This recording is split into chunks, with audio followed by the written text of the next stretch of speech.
I'm going to tell you a little bit more of my story. We're going to do a couple of different things. And I might cover the rest of the preaching stuff tomorrow. But if you want me to email that to you, let me know. Just give me your email. Some of you have given me your email. Some of you have not. Those of you who have not, do not steal from those who have given me their email. Give me your email. I'm not going to keep it, by the way. I'm not. I'm just going to send you whatever you want. So anyway,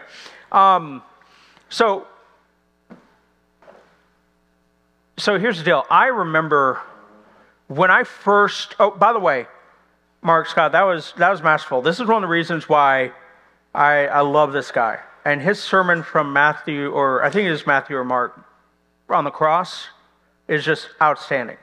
And that, what he said about Christmas meant a lot for me. Because in the last year and a half, I've lost my mom and my dad. My mom died in February of last year, and her birthday is Christmas Day. And so that was, especially hard this Christmas.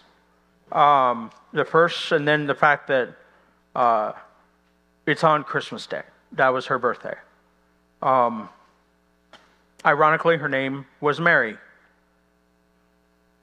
People called her Merry Christmas. She hated it. And so, of course, I did it all the time. I don't know how many of you have had your mother tell you to shut up, but it's very endearing. Very endearing. So when I decided that I was going to attack Christianity and dismantle what everybody believed, as I said, that was a great plan, right? I had, at the age of 16, never stepped foot in a Christian household before. Never. I had never been in a Catholic household. My dad took me to church every now and then, to an Episcopal church when he felt guilty. And he even had me serve a couple times as an altar boy. Where you had to dress nice and then put the robes on top of that. I served as an altar boy on Christmas Eve and almost burned down the church by setting the American flag on fire by accident because I was holding the stick with the flame and I was so hot. We had done like 4 services and I'm like falling asleep and the flame is getting closer and closer to the flag. But I'm glad I didn't because now I can run for office. If I had burned it down, I couldn't. But I'm German. We don't really run for office. We just assume power. So I ended up, I hated Christians. I didn't have a Bible, so I grabbed one of my dad's old revised standard, whatever versions of the Bible, and I went and I knocked on my friend's door. Now, at the age of 16, being an unchurched, unbelieving high schooler, walking into this house, these people were super Christians, okay? Now, if I do not want to offend you the way that I'm describing their house. And I said this at Ken Mundy this weekend. If your house looks like you raided a Bible bookstore, more power to you.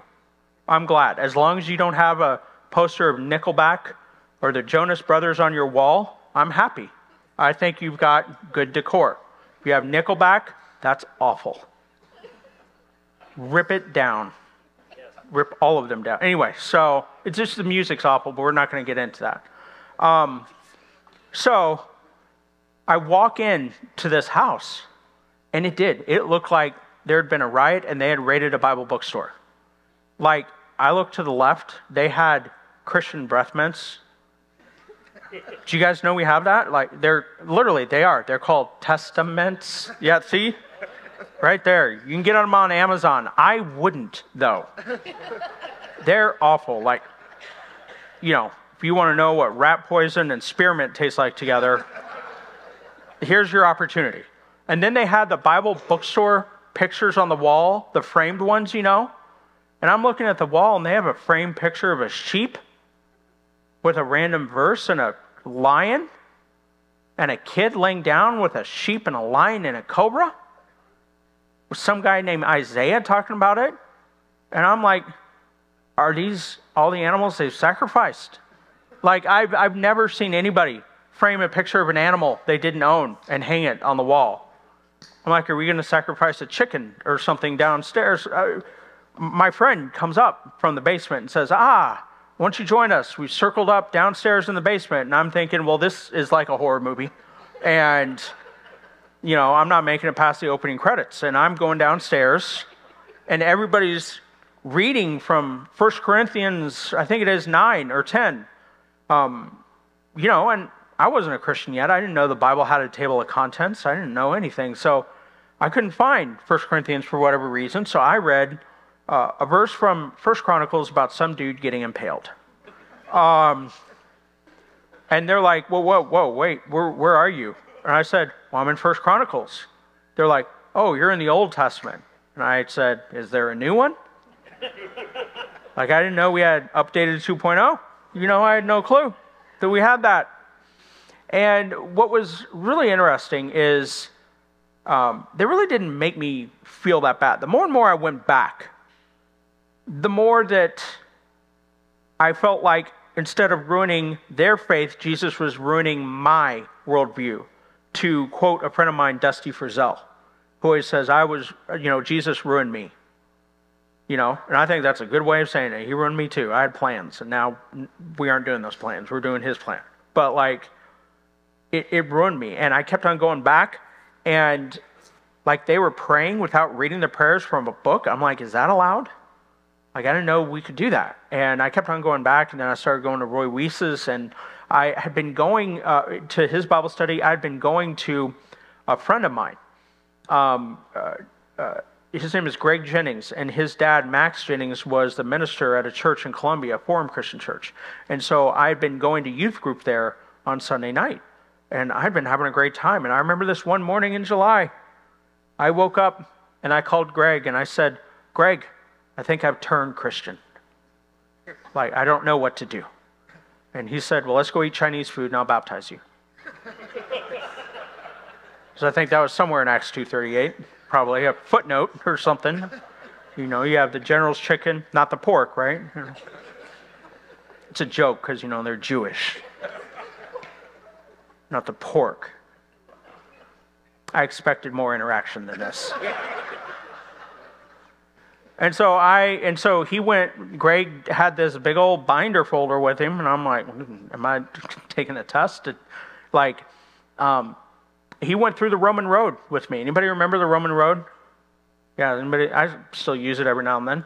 But he went through it, and I remember I went and got baptized.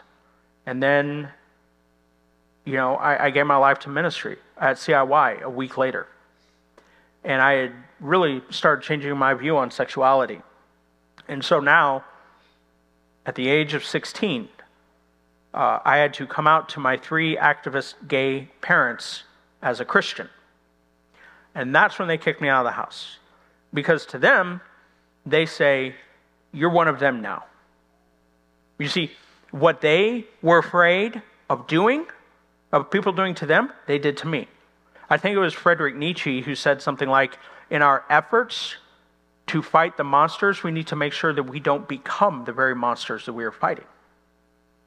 And I see some of that with LGBTQ individuals right now, especially the trans extremist community. But we'll talk more about that tomorrow, and gender stuff. And so I remember I tried to tell my parents, I am not one of those Christians. Because really, when I got saved, I don't know if I believe that the Old Testament was inspired. I don't know if I believe that. I don't know if I believe that, Paul wrote Romans. I don't know if I believe that Matthew wrote Matthew. I don't know if I believe that in whatever. I don't even know if I knew the mission of the church necessarily. But you know what I did know? I did know that there was a Jewish rabbi / carpenter who was the Son of God, who died for my sins and rose, and that was good enough for me, and that was the starting point. And I just thought that was fantastic. And so I just started on a path of learning. But I remember, my parents, I had to stay with different friends in our youth group. And I even had to stay with Roy Weiss for a while, because my parents wouldn't let me come back for a while until they cooled down, I guess. And eventually they did. But all that time, I was thinking, fear is really an interesting thing, isn't it? Fear is interesting. Have you ever heard these motivational speakers where they say, don't have any fear. Fear's bad. those people are absolute morons. They're morons. No, fear is a good thing. Okay? First of all, the Bible tells us to fear two things, God and nothing. The kind of fear I'm talking about is God gave you the capacity to feel fear for a reason. Have you ever been somewhere and you just kind of feel uneasy? You ever seen somebody and you just kind of get a weird vibe? And you're not stereotyping, it's just you can't explain it, right? You just get a weird vibe. Like, I'll give you an example. My wife, she goes to the gym every day. She's got a six-pack. I think you tell that I watch a lot of Netflix. And I mock people on The Biggest Loser while I sit there and eat ice cream. It's really the height of my hypocrisy here, really, honestly, and pride. But seriously, she loves, and she's recently this month, she's like, just to let you know, this month I'm trying something as I'm making our dinners, we're just going to do 80% vegetables, 20% meat, 10% grain. And I'm like, what have I done to you? What have is there something I'm so sorry, whatever it is. Please bring back happiness and joy and cheese into my life. Because that's not on the list of what she's like, no, we all need to lose weight. I said, do not fat shame me. And I said, I'm expanding the Holy Spirit's temple. He has more room to work in my life. I don't know what you're doing. You're like, you're squeezing him, So, it's funny. She thinks I'm funny 10% of the time. So, I think about fear. And like, in a pretend world, if I'm hiking, which doesn't happen. But if it did happen, and I saw a mountain lion, because we do have those out there, quite a few. You know what I wouldn't do? I wouldn't go, come here, give me some boo-boo, catnip. I wouldn't do that. Not at all. Let's say you're hiking. Let's say you're walking down near a lake, and you see a nice old big water moccasin there. And it just goes on its belly and opens up its mouth like that. Because those things are of the devil. They're demons. You want to know what happened to the Nephilim? Right there. Water moccasins. Cottonmouths. That's what they turned into. Right there. I guarantee those things are mean. They will chase you. They're aggressive. Just like crocodiles. And so, if you see a water moccasin, you're not going to pick it up and say, I'm going to name you Betsy and put a collar on you and you're going to love you. No. You know what? Eventually you're going to be dead. And you know what? You'll go to heaven, but not before God does a big face palm. When you get up there, like, and he'll say, you had one job, walk around the snake. That was the one job. That's all you had to do, and you didn't do it. You see, God gives us fear and a warning for a reason. Fear is not a bad thing. As a matter of fact, we naturally fear whatever it is that makes us feel out of control or threatened, and whatever we don't understand. As a matter of fact, one of my favorite authors, Agatha Christie, because I love mystery novels. Agatha Christie has the best definition of fear that I have ever heard. And it's very short, very sweet, very deep. Here's what she says. Fear is a lack of knowledge. That's what fear is. Fear is a lack of knowledge. And you think about it, the more you think about it, you're like, she's right. Absolutely. Because the more you get to know about something, you might still be triggered or on your guard, but you're not quite as afraid of the unknown as you are the known. Okay? Now, there are a lot of people in our churches that are 100% afraid of LGBTQ people. Sometimes it's because they transpose their ideas of the extremists and put them on everybody. Other times, and I think this is mainly most of it, they do not know what to think about LGBTQ individuals. They may not know any LGBTQ individuals. They haven't read about LGBTQ individuals. And so in this moment, when that happens, all of a sudden, this fear that God intended to be good, it turns toxic. And that's how we get fight and flight mode. Like, fear can be extremely toxic. And so for me, the answer to fear in our preaching, in our interactions with people, if we want to model that, the answer to fear is not courage. That might be one of the answers, but courage is really not the answer. Courage necessitates leadership. That's what, because there's uncertainty, courage is needed, okay? And courage will always be paired together with leadership. But I think the opposite of fear is empathy, okay? Empathy is interesting. So the author Brene Brown defines empathy as feeling with another person. Reggie Joyner, who used to be at North Point, is now at Rethink Orange Conference. He says that empathy is the ability to put your own thoughts and feelings on pause long enough to think and feel with another person. I like that a lot. My personal definition of empathy is this: it is acknowledging another person's reality. It's acknowledging their perception of reality. It is not agreeing with it. It is not rejecting it. It is acknowledging it. It is listening to them and listening to their heartbreak and listening to their cry, even when you know that they are sitting in the bed of consequences that they brought upon themselves. And it's sitting there and saying, I'm so sorry. That must be so difficult. I can't imagine. I'm just so sorry you're having to go through this. But you don't have to go through it alone. I'm here. It is not affirming them. It is not rejecting them. It is walking alongside them. Because again, when Jesus said, if somebody's forced you to go 1 mile, go with him 2, you already know the context. He was talking about Roman soldiers forcing Jewish people to carry their pack 1 mile.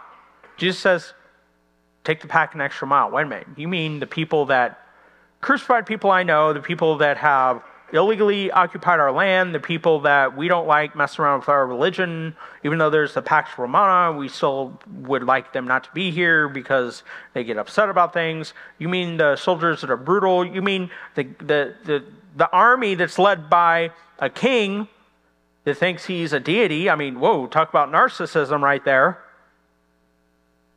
Honor that? And Jesus is like, yeah, I want you to serve that person. The person that has killed people the person that has wrecked your land, the person that has oppressed you, or today we would say the person that has colonized, I guess what some in the humanities departments would say. Person that's, you serve those people, you love those people. It's really interesting. There are a couple books I read every single year. So one of them is Strength to Love by Dr. Martin Luther King. I read that every year. It's a bunch of sermons that his wife, Coretta Scott King, put together. And chapter 5 is worth the price of the entire book. If you go on Amazon or, books.google.com, you might be able to find just chapter 5 all by itself and read it. But it's his sermon on loving your enemies.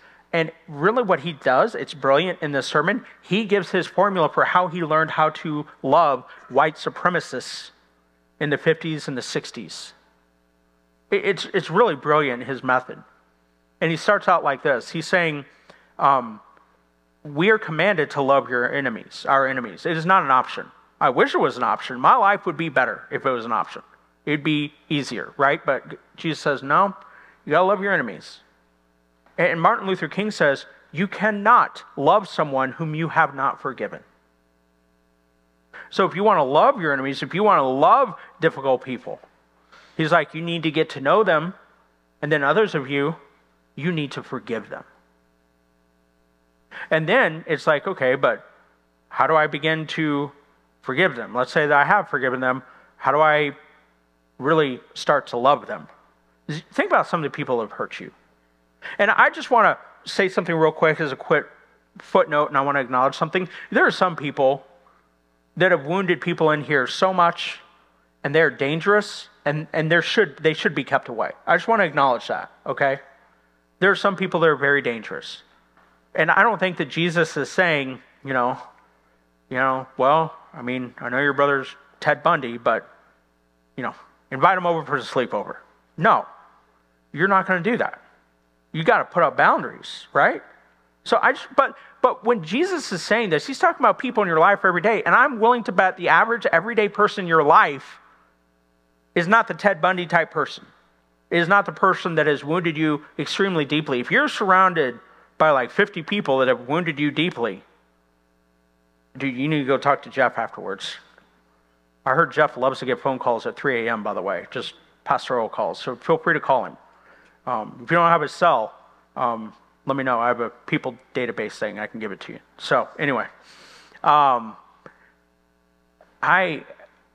think to myself, man, there are so many people I struggle with, and yet Martin Luther King says, here's how you do it. Here's how you do it. Here's how you begin loving somebody. He said, number one, you got to pray for them on a regular basis, because it's really hard to extremely dislike or hate somebody you're praying for on a daily basis. Because you become attached to that person through the Spirit of God, through praying for that person. Doesn't mean you have to like them, doesn't mean you agree with them, but it means that the Spirit, through your prayers, not only are you praying for them, but God uses those to begin to change your attitude. Just like some of the times our tears have redemption for us, some of the times our prayers for others actually has redemption for us at the same time. And then he said this, you've got to look for a light within them. Something positive, something that you can latch onto. Even if it's the faintest glow that reminds you that they are a human being. And when you find that glow, that shimmer of light, no matter how faint it is, you latch onto it and you include that in your prayers. And you know why he said that? Because it helps you to humanize that person. Because when we haven't forgiven people, you know what we do? Every time we see that person, we don't see a person, we see the way they hurt us. Remember how I said society has a big problem with looking at people and just automatically, saying, well, you are your ideology, you're your politics, you're this, you're that. We kind of do the same thing when we've been hurt. We see the person, we're like, you did this to me. You did that to me. And it's hard to really think of somebody as a human if you're only thinking about them and how they hurt you. Does that make sense? You see, fear can be very powerful, it can be very good. But fear can also keep us from truly loving people the way that Jesus wants us to love people. Now, I don't know if you know this or not. Okay. Our news media loves outrage porn. And when I say outrage porn, I'm quoting from one of Ed Stetzer's books, where he basically says all the clickbait titles, all the YouTube titles of videos, all the headlines and everything, it's meant to get a reaction out of you like that, so you have to click it and open up and read it. It's usually about the person you don't like or the person that annoys you. You're like, oh, what did they do today? Oh, I knew they were a moron. Yeah. I mean, this is free. You don't have to tithe for this, okay, what I'm going to tell you. And you can even share this with your congregation if you want. If you want to improve your mood a lot, here's how you do it. Stop watching the news. You're like, what do you mean? I mean, in the words of Bob Newhart, stop it. You ever see that one where he's portraying the psychologist or whatever, and the lady comes in with a problem? He's like, will you give me $5 or whatever? And I only need 5 minutes. That's all it's going to take. And really one thing you need to do. What's that? Stop it.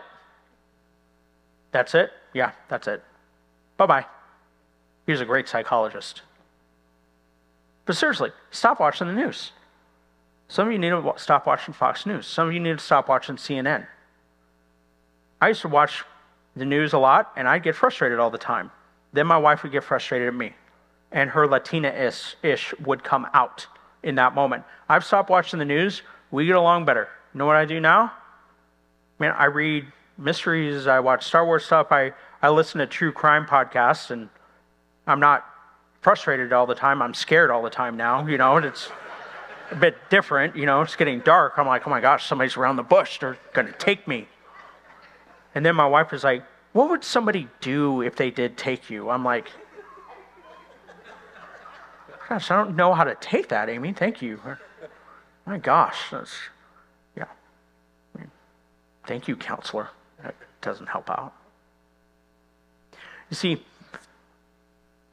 it just seems like everything is oriented to get a response and fear, and you've got to help your congregations understand not to give in to that. For some of them, giving up the news for a while is going to be like giving up caffeine. Or who was it? Sugar. I was talking to the KCU guy over here, and I think, or a couple of us up here, giving up sugar for like a month, I've done that before. First 3 days are hell on earth. Like, I didn't know how dependent I was on sugar. I mean, I see anything with sugar, I'm like a rabid dog looking at it. When you give it up, your life improves so much. They're automatically not going to do that. And so within this whole idea of empathy, I want to say this. You've got to help your people understand there's a difference between acceptance and agreement. We're called by God to accept everyone. We're not called by God to agree with just anyone. Let me say that again. We're called by God to accept everyone. We're not called by God to agree with just anyone. Now let me define accept. Accept is what I would call biblical empathy. It is feeling with another person, because really when you think about it, God is the most empathetic being in the world. When God created the world, God was in the Garden of Eden. Okay? Empathetic. God was pursuing you before you even loved him. That's what Romans 5:8 says. While we were yet still sinners, Christ died for us. God pursued you before you were even born. I mean, you think about Jesus' Christmas name, Emmanuel, God with us. You think about the Holy Spirit, he is with us. You think about Jesus, he walked with humanity, he died, he rose for humanity to God's glory, he ascended up to God for God's glory, for humanity, and one day he will come back for us, for humanity to God's glory. He is preparing a place for us. God is the most empathetic being in existence, and he does it right. One of the most empathetic passages is Matthew 5:38 through 48. Somebody slaps you on your cheek, turn to them the other. Somebody steals your tunic, give to them this. Somebody forces you to go 1 mile, go with them the extra mile. Love your enemies. Pray for those who persecute you. Acceptance is loving people where they're at. Acceptance is meeting people where they are. One of the reasons when I work with families or do counseling with families or having issues with their kids, because usually what will happen in a Christian situation is a kid, a student, whatever, young adult, will come out to their conservative Christian parents, and the conservative Christian parents will not know what to do, and they freak out. Maybe they thought it was coming, maybe they didn't, but they freak out in that moment. And they don't freak out like Jack Nicholson in The Shining. That's not what I'm talking about when I say they freak out. But the kids are not getting the reaction from the parents that they want. And so then they're like, oh, my parents hate me. No, they don't. Your parents are human. Like, I can't tell you how many kids that I've talked to that have come out to their parents, and I'm like, how long did it take you to come to terms with this aspect of your life? And now you're expecting them to come to terms with it just like this? Do not force them back into the same closet that you just came out of. Because that's what happens a lot of the times to parents too. And then I tell parents, you're really going about this wrong. Because when somebody comes out to you, you don't try to Sherlock Holmes it and figure out what happened. Why are they this way? You don't throw Bible verses when somebody comes out to you. You don't get mad. You don't try to get them counseling. You don't offer advice. You listen, and you listen, and you listen for more. And then what do you say? You say, thank you for telling me. I really appreciate you letting me in on this part of your life. It means so much that you would tell me. Because your conversation with them is going to be a conversation over a long period of time. It is not a one and done conversation. You've got to look at your conversations with them about this as a marathon, not a sprint. This is not an intervention. It is a marathon, not a sprint. And then a lot of parents mess it up because here's what their kids and students are doing. They're coming at this from an emotional point of view. And the parents are coming at this from a logical truth oriented from the Bible point of view, and they're two ships sailing in the night. Want to know how you fix this problem? 1 Corinthians 9:19 through following, when Paul says, I've become all things to all people. To the Jew, I've become like a Jew. To the Greek, I've become like a Greek. To the slave, I've become like a slave, so I may win some. You know what you do in this moment? You are the older person. Your people in your congregation are. The parents are. You know what you do? You help them realize that they have got to meet their kids at an emotional place. And then help lead their kids up to truth as well. It was the church father Augustine, and I'm paraphrasing here, who said that the mind and the will must never be pitted against each other. They must run concurrently together. You see too often parents and kids like this, and I tell parents, you've got to find where you connect with them emotionally about this, the heartstrings, and meet them there. Because that's where you start relating on it. And that's where you can make the biggest difference in their life. And that's where they will let you walk with them. You're never going to walk with them like this. You're going to go opposite. You've got to meet them over here. So when I say acceptance, I mean loving them where they're at. God never calls us to agree with just any kind of belief. He never calls us to agree with every occupation that people have made, every relationship that people have made. He's never called us to do that. He has always called us to accept but not agree. Because there are people in your life right now, you accept them, you don't agree with them. You have family members, right? How many of you have family members where like Thanksgiving and Christmas are coming around, you're like, oh, that one family member's coming. You're like, I don't think we'd hang out, but we share DNA, so we're stuck. Right? And then you think, who's the genius to put Thanksgiving and Christmas so close together? You'd think we could split that apart, because I'm pretty sure Jesus was born in April or something, right? And it's like, let me celebrate then. Christmas in July sounds great. At least you have a 6-month break from Uncle Al or Cousin Eddie in his RV in the driveway. We all have people in our life that we don't agree with. We have to accept. Okay? Along these same lines, another thing that I really began to learn, the more and more that I read in the Bible, and I talked about this yesterday in Ken Mundy Church, and where is this? And I'm just going to talk about it briefly here.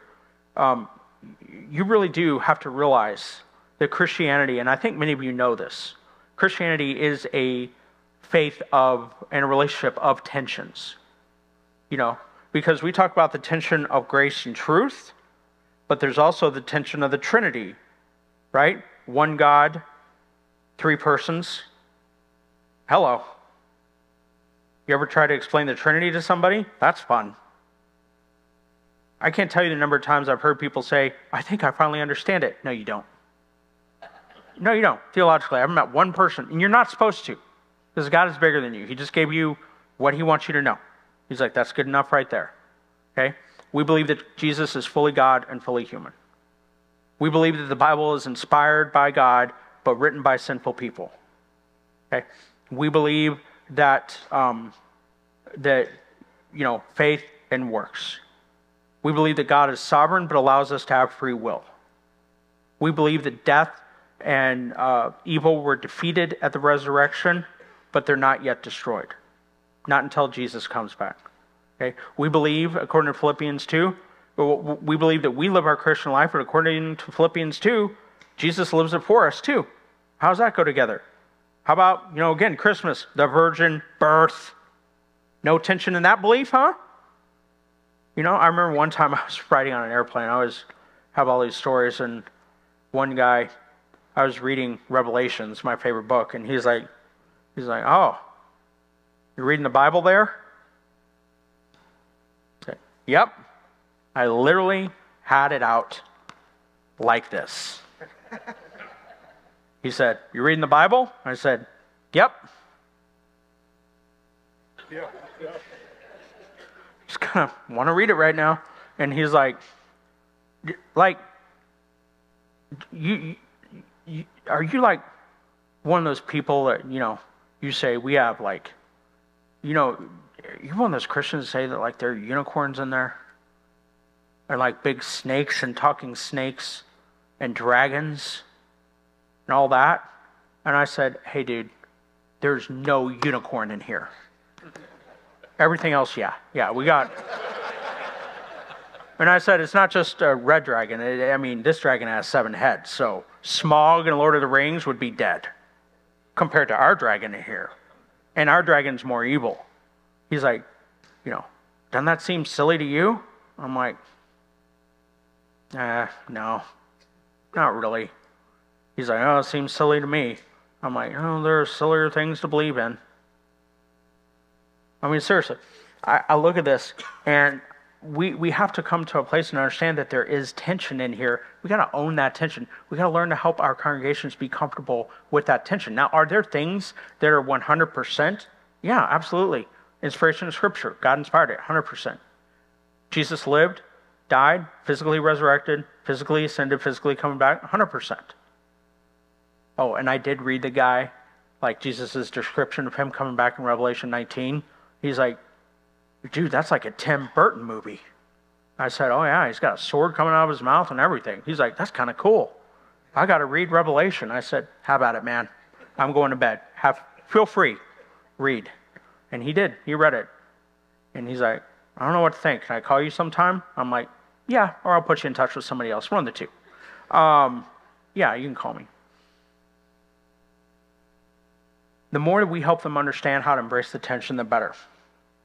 Here's another aspect I want to talk about when it comes to tension, and when it comes to this whole idea of acceptance versus agreement, and tension and wrestling with. We live in a society right now, and this is huge. We live in a society right now where support for gay marriage is, I think, the polls say, 70%, 65%, 70% of people, last time I checked, support gay marriage. And of course, we know the polls are always correct. I've never gotten a polling number. Like, nobody's ever called me. And I've wanted to be called. I have opinions, people. Not one person has called me to say, would you participate in this Rasmussen? Nobody. So I don't know who they're calling. They're not calling me. But from talking to a lot of people, I've learned this. And I think it's always been this way, but I think it's this way even more. And this is more the tension. A lot of people in our congregations, even if they don't tell you, they will have a theological conviction and a civil opinion that are contrary, and they will have the theological conviction and the civil opinion on the same subject. The number of people I've talked to where they say, well, theologically I don't agree with gay marriage, and I don't think it should have became law with the Bergefell versus Hodges, but you know what? It is. And so because it's law, I think that it, technically people have the right to get married if they want to. And so they get a call from that, they're going to say, yeah, people have the right to get married. So I want to see what kind of questions are being asked, but you see more and more of people embracing this kind of nebulous center, where they have this theological opinion over here, and then over here, they have this civil opinion. We got to understand that, man. We got to help people understand that sometimes that's okay. Give to Caesar what is Caesar. Give to God what is God's. That's okay to have that. But there are other times when it's not okay. There are other times when it can be destructive. Like I was telling somebody that I was talking to earlier, this story that, we had a teacher in our congregation, and the teacher came up to me and said, hey, I want to talk to you real quick and get your advice. And she was an elementary age teacher, and last semester we had this week where the whole week in elementary schools, LA public school districts were pushing LGBTQ agenda on everything. Every day they were teaching something new, and every day they were giving the kids more and more surveys to see if they're really if they are the gender identity they say, what their orientation is. And it's like every day it was a different test. Every day. And so I wrote just some curriculum for parents to go over with students or with their elementary age kids and put that on my Instagram so people could just go there every night and they could see what lesson it is and they could have talking points around the dinner table with their kids so that they would actually be intentional about discipling their kids that week because so much was being, put on them. But before that week started, this teacher said, there were a couple days that next week where I have to wear a pride shirt. And I don't know what to do. What should I do in that moment?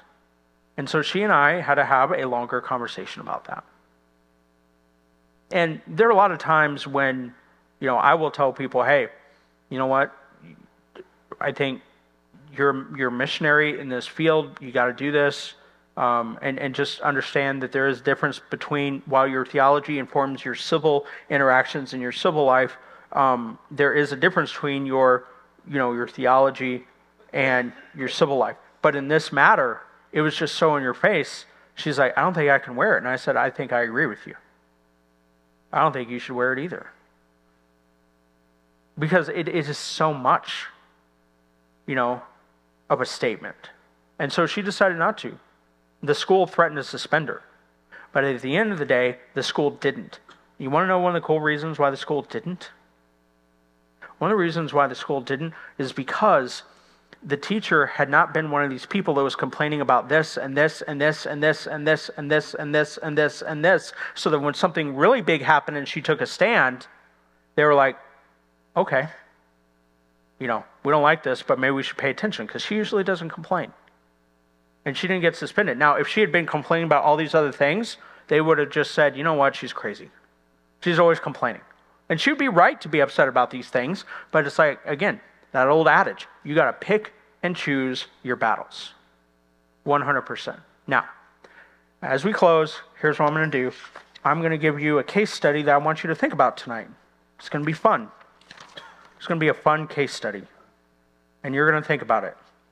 And I'm going to give you some of my time in the session, just about 10 minutes to talk about it. But I really want you to think about this tonight, okay? And can Monday people, you've heard this already, the table moved. Oh, the table's supposed to move, sorry. So, Mark, you probably heard this before, but I'm going to say this. What I'm getting ready to tell you has happened about 12 times, 10 to 12 times, since I started consulting around 2017, the end of 2017, 2018. I was up at a church in Michigan. This church in Michigan, I was consulting with them. This church up in Michigan is not a Christian church. I don't know that anybody in here would know the church. It's a great church. It's one of the few churches I've been to where, like, the stage is in the center of the sanctuary and all the chairs are all around it. And they have kind of like a jumbotron up above and that kind of thing. I thought that was cool.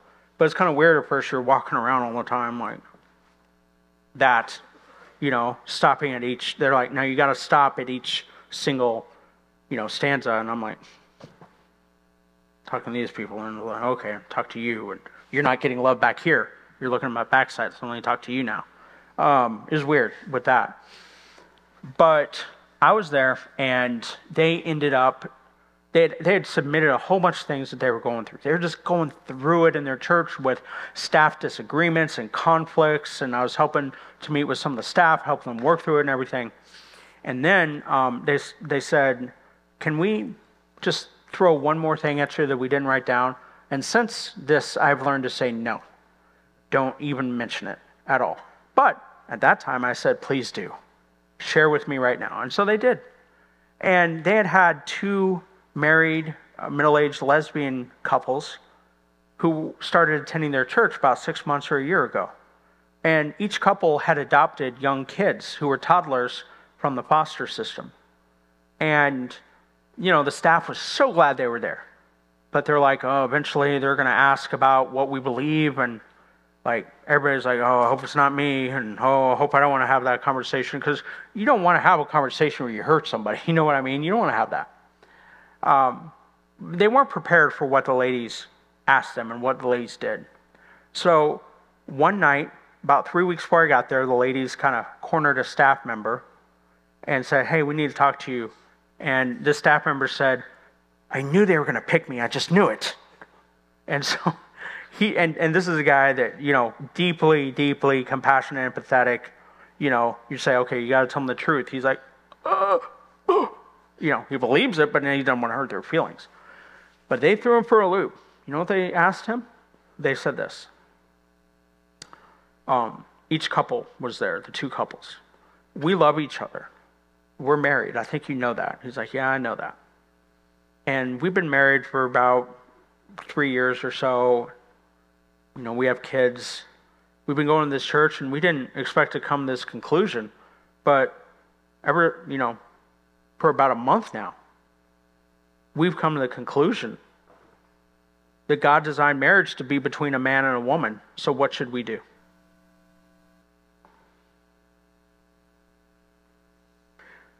So the staff and the elders asked me that question, as if I had this silver bullet.